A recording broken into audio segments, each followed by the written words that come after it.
नमस्कार, आप देख रहे हैं आज तक। आपके साथ मैं हूं सईद अंसारी। स्वागत है आपका खबरदार में। प्रयागराज में योगी सरकार का आज बड़ा राजनीतिक शो हुआ। संगम में मुख्यमंत्री योगी आदित्यनाथ, उप मुख्यमंत्री ब्रजेश पाठक, केशव प्रसाद मौर्य समेत सरकार के 54 मंत्री शामिल हुए। सभी ने पवित्र स्नान किया। योगी कैबिनेट के सभी मंत्री आज प्रयागराज में मौजूद रहे। योगी के मंत्रियों ने संगम किनारे मीटिंग की, जिसमें कई बड़े निर्णय लिए गए। कैबिनेट बैठक में प्रयागराज के चौतरफा विकास के प्लान पर चर्चा की गई। प्रयागराज में निवेश बढ़ाने, ट्रैफिक की समस्या को ठीक करने, सुपर स्पेशलिटी अस्पताल को लेकर कई महत्वपूर्ण हुए। लेकिन सबसे शानदार, बेहतरीन, अद्भुत, खूबसूरत तस्वीरें ये तस्वीरें हैं जो हम इस समय आपको दिखा रहे हैं।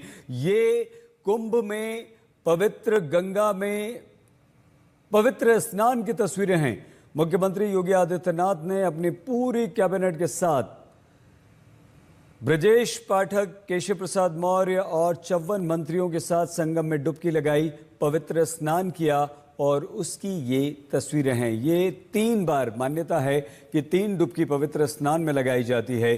तो वो योगी आदित्यनाथ ने अपने कैबिनेट सहयोगियों के साथ वो डुबकी लगाई और ये तस्वीरें आज चर्चा में रही। अब से कुछ देर पहले ये स्नान, महाकुंभ में पवित्र स्नान योगी आदित्यनाथ ने किया है और उसके बाद पूजन अर्चन भी हुआ। यही होता है जब आप महाकुंभ जाते हैं तो महाकुंभ धार्मिक और सांस्कृतिक दृष्टि से बेहद महत्वपूर्ण है। इसमें स्नान होता है, उसके बाद पूजन अर्चन होता है, दान पुण्य किया जाता है, धार्मिक अनुष्ठान किए जाते हैं। तो ये वही धार्मिक अनुष्ठान है, यानी कि पूजा अर्चना यहाँ पर चल रही है। ये 2 तस्वीरें हैं और ये महाकुंभ सनातन धर्म की आस्था, सामाजिक एकता का प्रतीक है। यहाँ योगी आदित्यनाथ ने ये निर्णय लिया कि हम अपनी पूरी कैबिनेट के साथ यहीं पर बैठक करेंगे। हालांकि ये पहली बार नहीं, लेकिन योगी आदित्यनाथ अपनी कैबिनेट के साथ पहुंचे। और क्योंकि ये महाकुंभ, इस बार का महाकुंभ एक दुर्लभ आयोजन है, जो कि 12 पूर्ण कुंभ के बाद, मतलब 144 वर्षों के बाद आया है और इसीलिए इस आयोजन का महत्व अधिक है और 144 वर्षों बाद ये महाकुंभ आयोजित किया जा रहा है। और ये सिर्फ प्रयागराज में आयोजित होता है। इससे पहले क्या कुछ कहा कैबिनेट की बैठक के बाद उत्तर प्रदेश के मुख्यमंत्री योगी आदित्यनाथ ने, आइए आपको सुनाते हैं। प्रभु की ही कृपा है। प्रभु आज ही के दिन 500 वर्षों के बाद अयोध्या में विराजमान हुए थे और आज पहली बार उत्तर प्रदेश का पूरा मंत्री परिषद आज यहाँ पर आया है। और मुझे लगता है कि अगले कुंभ की क्या स्थिति होती है, लेकिन उसका इंफ्रास्ट्रक्चर उत्तर प्रदेश का ये मंत्री परिषद आदरणीय प्रधानमंत्री जी की प्रेरणा से यहाँ पर प्रयागराज की धरती पर प्रस्तुत कर रहा है। और मुझे विश्वास है कि इसको, जैसे प्रयागराज की कायाकल्प पिछले 6 वर्ष के अंदर हुई है, ये इंफ्रास्ट्रक्चर प्रयागराज को एक वैश्विक पहचान दिलाने में सफल होगा। आप सबको मैं एक बार फिर से धन्यवाद देता हूं। कुमार अभिषेक हमारे संवाददाता के पास हम आपको सीधे लिए चलते हैं, जो कुंभ में मौजूद है। अभिषेक, अब से कुछ देर पहले योगी आदित्यनाथ कैबिनेट का जो पवित्र स्नान हमने देखा और वो जो पक्षियों को दाना खिलाते हुए तस्वीरें, ये तस्वीरें कभी कभी दिखाई देती। न सिर्फ कैबिनेट की बैठक हुई, बल्कि इससे एक राजनीतिक संदेश भी क्या गया। अभिषेक, बिल्कुल सईद, जो तस्वीरें थी वो अपने आप में बेहद ही अद्भुत तस्वीरें थी, क्योंकि पूरा का पूरा कैबिनेट पहली बार आया। कैबिनेट की मीटिंग हुई, बाकायदा सीएम ने उसके बाद उसे ब्रीफ किया, बहुत अहम फैसले लिए गए। एक इससे ये संदेश देने की कोशिश हुई कि पूरे सरकार में एकता है, कहीं कोई मतभेद नहीं है, मनभेद नहीं है और पूरे कैबिनेट ने एक साथ स्नान किया। या कहीं ना कहीं एक बड़ा संदेश कि उत्तर प्रदेश अब आगे निकल चुका है और उत्तर प्रदेश में जो आने वाला वक्त है वो किस तरीके से नए जो धार्मिक नए केंद्र बने हैं उनका धार्मिक और आध्यात्मिक पुनर्जागरण किस तरीके से हो रहा है, क्योंकि जो कैबिनेट के फैसले लिए गए हैं वो उस ओर इशारा करते हैं। प्रयागराज हो, काशी हो, इसको पूरा धार्मिक क्षेत्र बना देना, यहाँ से लेकर चित्रकूट तक की एक गंगा एक्सप्रेसवे निकाल देना, ये तमाम बातों का आज फैसला लिया गया। युवाओं के लिए टैबलेट और लैपटॉप की जो सौगात है उसे काफी आगे तक बढ़ा दिया गया है। आखिर में ये भी दिखा कि किसी भी तरह का अगर मतभेद और मनभेद है तो वो इसे यहां आकर उसे समाप्त करने की कोशिश की गई है। सईद। बिल्कुल अभिषेक, बहुत धन्यवाद आपका। कुमार अभिषेक हमारे संवाददाता। महाकुंभ में सरकार की कैबिनेट बैठक को लेकर समाजवादी पार्टी के प्रमुख अखिलेश यादव ने सवाल उठा दिए। कुंभ और प्रयागराज वो स्थान नहीं है जहां पर राजनीति और राजनीतिक कार्यक्रम और फैसले लिए जाएं। और ये ताज़ा तस्वीरें हम आपको दिखा रहे हैं। योगी कैबिनेट, पहले कैबिनेट की बैठक कुंभ में की, उसके बाद 12 से अधिक निर्णय लिए, फिर पवित्र स्नान कुंभ में किया, पूजा अर्चना की और अब भोजन का समय हो गया है।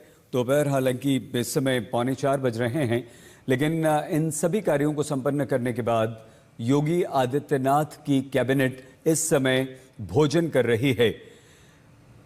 महाकुंभ में अपनी कैबिनेट की बैठक की और ये मुख्यमंत्री योगी आदित्यनाथ स्वयं पहले स्नान, पहले कैबिनेट की बैठक, उसके बाद पवित्र स्नान और अब भोजन।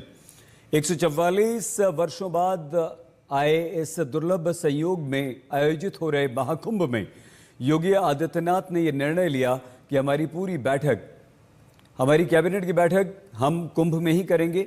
वहां पर बैठक हुई, 12 से अधिक निर्णय वहां पर लिए गए और उसके बाद पवित्र स्नान किया गया, फिर पूजा अर्चना की गई और जो भी अनुष्ठान वहां पर इस स्नान के दौरान होते हैं उन्हें संपन्न किया गया, पूर्ण किया गया। और इस समय भोजन का समय है तो पूरी कैबिनेट योगी आदित्यनाथ की इस समय भोजन कर रही है। यह आयोजन काफी विशेष है, इस महाकुंभ की महत्ता है और ये सिर्फ प्रयागराज में आयोजित होता है जहां गंगा, यमुना और सरस्वती नदियों का पवित्र संगम होता है। वहीं की तस्वीरें इस समय हम आपको दिखा रहे हैं। ये अब से कुछ देर पहले की तस्वीरें हैं जब यूपी कैबिनेट ने यहाँ पर त्रिवेणी संगम पर स्नान किया और इस समय योगी कैबिनेट भोजन कर रही है। तो एक तरफ महाकुंभ है और दूसरी तरफ खबर अयोध्या से है जहां तारीख के आधार पर आज राम मंदिर में प्राण प्रतिष्ठा को 1 वर्ष पूर्ण हो चुके हैं।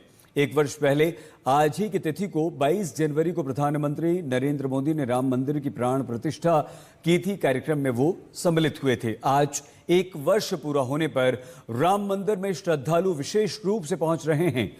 1 वर्ष पूर्ण होने के उपलक्ष्य में हिंदू पंचांग के अनुरूप श्री राम जन्मभूमि तीर्थ क्षेत्र न्यास के द्वारा आज प्रतिष्ठा द्वादशी के रूप में, यानी पौष शुक्ल द्वादशी की इस पावन तिथि को आज प्रतिष्ठा द्वादशी के रूप में आयोजित करते हुए त्रिदिवसीय इस आयोजन का शुभारंभ किया गया है। स्वाभाविक रूप से 500 वर्षों का इतिहास और ये इंतजार, जिनकी दूरदर्शिता से संपन्न होकर के आज इस गौरव की अनुभूति हम सबको, हर राम भक्त को करा रही है, ऐसे देश के यशस्वी प्रधानमंत्री श्री नरेंद्र मोदी जी के प्रति सबसे पहले कृतज्ञता ज्ञापित करते हुए हम सब हृदय से आभार व्यक्त करते हैं। आस्था और राजनीति के बाद अब हम आपको सीधे मुंबई में 16 जनवरी की रात घर में हुए हमले से घायल सैफ अली खान पर जारी सस्पेंस की खबर से आइए खबरदार करते हैं।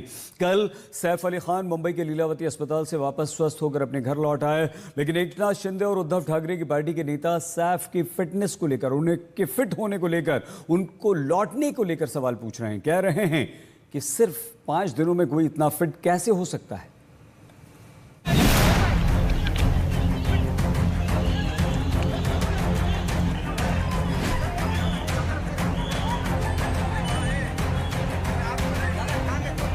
सफेद शर्ट, नीली जीन्स, काला चश्मा, चेहरे पर फिर वही मुस्कान। सैफ अली खान 5 दिन बाद लीलावती अस्पताल से अपने घर लौट आए। जो भी ये वीडियो देखता है एक बार जरूर सोचता है, वाकई बहुत मजबूत है सैफ, जो चाकू के 2.5 इंच से लंबा टुकड़ा रीढ़ की हड्डी के पास धंसने के बावजूद 5 दिन में फिर से उसी तरह उठ खड़े हुए हैं जैसे कुछ हुआ ही ना हो। जब कल वो छूटकर आ गए अस्पताल से आते हैं, तब हमारे मन में सवाल उठता है कि जब वो घायल हुए थे तब वो कहा गया था कि लहूलुहान अवस्था में थे, स्ट्रेचर पर गए थे। डॉक्टरों ने कहा था कि उनके पीठ में 2.5 इंच वो चाकू घुस गई थी। उसके बाद 6 घंटे का ऑपरेशन हुआ था।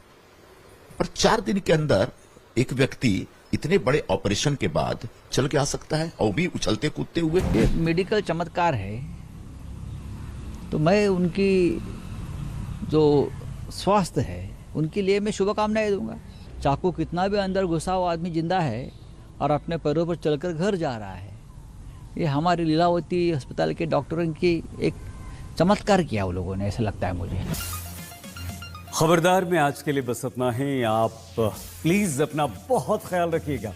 देखते रहिए आज तक।